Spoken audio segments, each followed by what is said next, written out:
Hey class, today I'm going to go ahead and show you how to convert percents to fractions and fractions back to percent.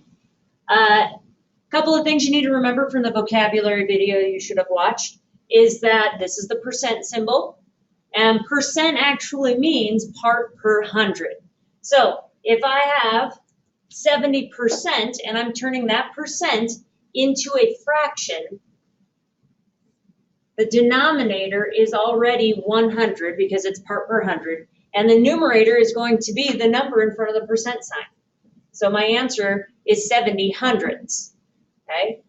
Normally we like to simplify this down by dividing, and both of these can be divided by 10 to bring it all the way down to 7/10. That'll be the simplest form. Okay? Now when I look at example 2, even if you have 110%, like athletes are always saying they're going to give 110%, okay, you are still going to have a denominator of 100, but the numerator is going to be 110.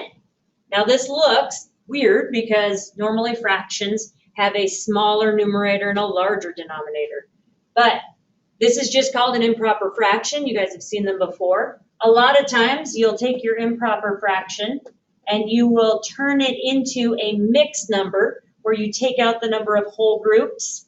So I can get one group of 100 out of 110, and I'm left with 10 out of 100 left, okay? And then of course you could simplify that back down so that I could divide both of these parts by 10, and I have one whole group and 1/10. So simplified fraction versions, although I'm going to say leaving it as an improper number is usually what they're going to want you to do in 8th grade. So if you get used to that, you're good to go.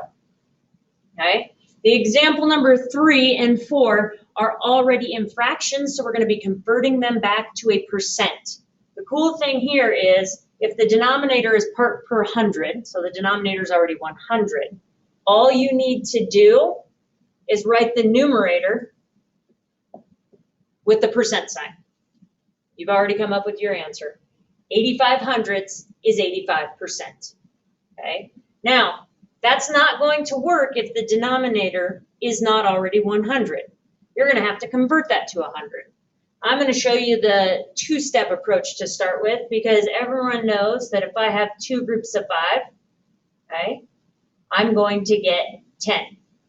Whatever you do to the denominator, you also do the numerator because we're making equivalent fractions here. So I would end up with 8/10. The second step would be getting that 10 to turn into 100. So I multiply numerator and denominator again, both by 10. And I end up with 80 hundredths, which I know denominator is 100, numerator is the percent.